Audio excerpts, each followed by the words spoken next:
नमस्कार मित्रों, मैं ज्योति आशीष सोनी एक बार फिर आपके सामने उपस्थित हूँ। भारत के महान व्यक्तित्वों में से एक सरदार वल्लभ भाई पटेल। सरदार पटेल, जिन्हें लौह पुरुष के नाम से भी जाना जाता है, राष्ट्र के लिए एकता के अद्भुत शिल्पी थे। उन्होंने स्वतंत्रता के लिए देश के संघर्ष में अग्रणी भूमिका निभाई, विभिन्न रियासतों को एकजुट कर अखंड भारत का निर्माण किया। सरदार पटेल के विशाल व्यक्तित्व और योगदान के लिए उनकी सबसे ऊंची प्रतिमा स्टैच्यू ऑफ यूनिटी हमारे लिए प्रेरणा की अपार स्रोत है। सरदार वल्लभ भाई पटेल का जन्म 31 अक्टूबर सन 1875 को नाडियाद गांव में गुजरात में एक कृषक परिवार में हुआ था। इनके पिता झावेर भाई पटेल, जिन्हें झावर भाई पटेल भी कहते थे, माता लाडवा देवी थी। बारदोली सत्याग्रह 1928 में गुजरात में हुआ किसान आंदोलन, जिसका नेतृत्व वल्लभ भाई पटेल ने किया। इसका कारण था लगान में 30% तक की वृद्धि और दमन के लिए कठोर कदम उठाए गए थे। परिणाम यह हुआ कि वल्लभ भाई झुके नहीं, झुकी सरकार, और महिलाओं ने बनाया वल्लभ भाई पटेल को सरदार। लगान की वृद्धि 30% से घटाकर 6% हुई। आज़ादी के बाद अधिकांश प्रांतीय कांग्रेस समितियां पटेल के पक्ष में रहीं, पर गांधी जी की इच्छा पर पंडित जवाहरलाल नेहरू को प्रधानमंत्री बनाया गया और वल्लभ भाई पटेल बने देश के प्रथम उप प्रधानमंत्री, वह गृह मंत्री।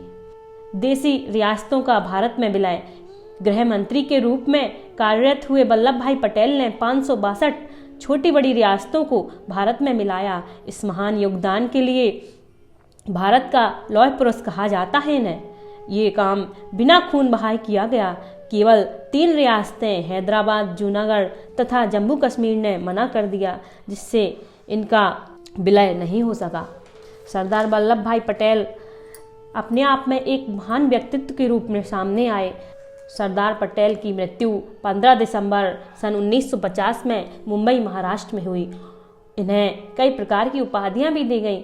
सरदार, लौह पुरुष, भारत का बिस्मार्क। इन्हें मरणोपरांत 1997 में भारत रत्न के सम्मान से सम्मानित किया गया।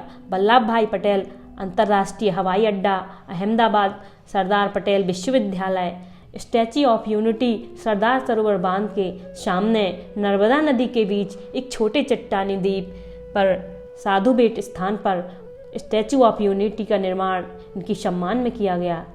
इसकी ऊंचाई 182 मीटर ऊंची यानी 597 फीट, विश्व की सबसे ऊंची है यह प्रतिमा, और इसका उद्घाटन प्रधानमंत्री नरेंद्र मोदी जी के द्वारा किया गया।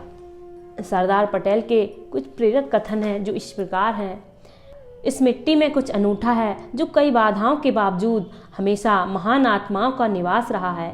आपकी अच्छाई आपके मार्ग में बाधक है, इसलिए अपनी आंखों को क्रोध से लाल होने दीजिए और अन्याय का मजबूत हाथों से सामना कीजिए।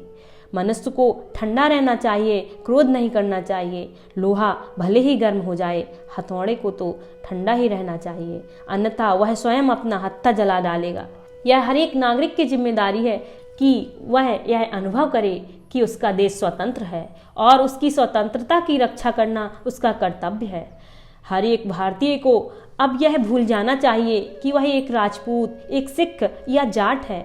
उसे यह याद होना चाहिए कि वह एक भारतीय है और उसे इस देश में हर अधिकार है, पर कुछ जिम्मेदारियां भी हैं। मेरी एक ही इच्छा है कि भारत एक अच्छा उत्पादक हो और इस देश में कोई भूखा ना हो। अन्न के लिए आंसू बहता हुआ स्वतंत्र भारत में कोई भी भूख से नहीं मरेगा। इसलिए इसके नेता भी ना विदेशी भाषा का प्रयोग करेंगे, ना किसी दूरस्थ स्थान से शासन करेंगे। यहाँ न्याय पाना न खर्चीला होगा न कठिन होगा। बोलने में मर्यादा मत छोड़ना, गालियां देना तो कायरों का काम है। एकता के बिना जनशक्ति शक्ति नहीं, जब तक उसे ठीक तरह से सामंजस्य में ना लाया जाए और एकजुट ना किया जाए, और तब यह आध्यात्मिक शक्ति बन जाती है। यहाँ तक कि यदि हम हजारों की दौलत भी गंवा दें और हमारा जीवन बलिदान हो जाए, हमें मुस्कुराते रहना चाहिए और ईश्वर एवं सत्य में विश्वास रखकर प्रसन्न रहना चाहिए। बेशक कर्म पूजा है, किंतु हास्य जीवन है। जो कोई भी अपना जीवन बहुत गंभीरता से लेता है उसे तुच्छ जीवन के लिए तैयार रहना चाहिए। जो कोई भी सुख और दुख का समान रूप से स्वागत करता है वास्तव में वही सबसे अच्छी तरह से जीता है। जब तक एक इंसान अपने अंदर के बच्चे को बचाए रख सकता है तभी तक जीवन उस अंधकारमयी छाया से दूर रह सकता है जो इंसान के माथे पर चिंता की रेखाएं छोड़ जाती हैं। जीवन की डोर तो ईश्वर के हाथ में है, इसलिए चिंता की कोई बात ही नहीं हो सकती। कठिन समय में कायर बहाना ढूंढते हैं, बहादुर व्यक्ति रास्ता खोजते हैं। काम करना तो बहादुरों का काम है, कायर तो मुसीबतों से डरते हैं। लेकिन हम कायर नहीं, हमें मुसीबतों से डरना नहीं चाहिए। जीवन में सब कुछ एक दिन में नहीं हो जाता।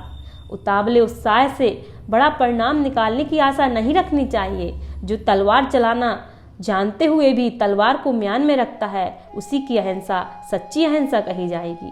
कायरों की अहिंसा का मूल्य ही क्या है? जब जनता एक हो जाती है तब उसके सामने क्रूर से भी क्रूर शासन भी नहीं टिक सकता। अतः जाति पाति के ऊंच नीच के भेदभाव को भुलाकर सब एक हो जाइए। कठिनाई दूर करने का प्रयत्न हो ना हो तो कठिनाई कैसे मिटे, इसे देखते ही हाथ पैर बांधकर बैठ जाना और उसे दूर करने का प्रयास भी न करना निरी कायरता है। भगवान किसी को दूसरे के दोषों का दुख नहीं देता, हर व्यक्ति अपने ही दोषों से दुखी होता है। अधिकार मनुष्य को अंधा बना देता है, इसे हजम करने के लिए जब तक पूरा मूल्य ना चुकाया जाए तब तक मिले हुए अधिकारों को भी हम गवा बैठेंगे। जो व्यक्ति अपना दोष जानता है, उसे स्वीकार करता है, वही ऊंचा उठता है।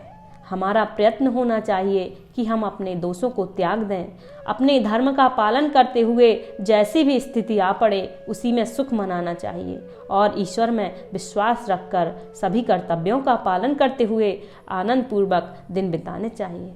जीतने के बाद नम्रता और निराभिमानता आनी चाहिए और यदि ना आए तो वह घमंड कहलाएगा। मानव ईश्वर प्रदत्त बुद्धि का उपयोग नहीं करता, आंखें होते हुए भी नहीं देखता, इसलिए दुखी रहता है। मृत्यु ईश्वर निर्मित है, कोई किसी को प्राण ना दे सकता है ना ले सकता है। सरकार की तोपें और बंदूकें हमारा कुछ भी नहीं कर सकती। जल्दी करने से आम नहीं पकते, आम की कच्ची कैरी तोड़ेंगे तो दांत खट्टे ही होंगे। फल को पकने दें, पकेगा तो स्वयं गिरेगा और रसीला होगा। इसी भांति समझौते का समय आएगा तब सच्चा लाभ मिलेगा। आलस छोड़िए और बेकार मत बैठिए, क्योंकि हर समय काम करने वाला अपने इंद्रियों को आसानी से बस में कर लेता है। इंसान जितने सम्मान के लायक हो उतना ही उसका सम्मान करना चाहिए, उससे अधिक नहीं करना चाहिए, नहीं तो उसके नीचे गिरने का डर रहता है। कोशिश करना हमारा फर्ज है। अगर हम अपने फर्ज को पूरा ना करें तो हम ईश्वर के गुनहगार बनते हैं। जितना दुख भाग्य में लिखा है उसे भोगना ही पड़ेगा, फिर चिंता क्यों?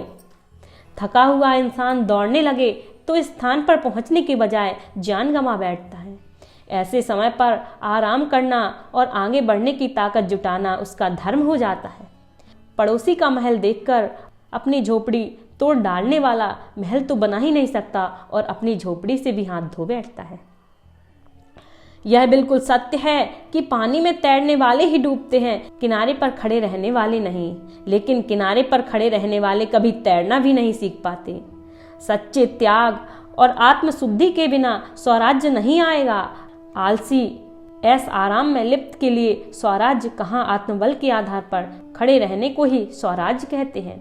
सारी उन्नति की कुंजी ही स्त्री की उन्नति में है। स्त्री यह समझ ले तो स्वयं को अबला ना कहे, वह तो शक्ति रूप है। माता के बिना कौन पुरुष पृथ्वी पर पैदा हुआ है। सेवा करने वाले मनुष्य को विनम्रता सीखनी चाहिए। वर्दी पहनकर अभिमान नहीं, विनम्रता आनी चाहिए। इस प्रकार सरदार पटेल ने जो अनमोल विचार कहे वो वास्तव में अनमोल है, जिनका कोई मूल्य नहीं।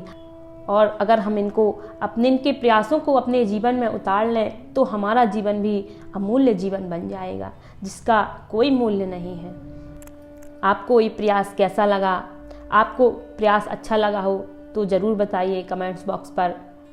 चैनल को सब्सक्राइब करना बिल्कुल ना भूलें और लाइक करें, शेयर करें और अपना प्यार और स्नेह ऐसे ही बनाए रखें। और ऐसे ही कई महान व्यक्तित्व आपके सामने लाती रहूँगी और ऐसे ही प्रयास मैं आगे भी करती रहूँगी। बस अपना प्यार और आशीर्वाद ऐसे ही बनाए रखें। जय भारतीय संस्कृति, जय भारतीय संस्कृति, जय भारतीय संस्कृति।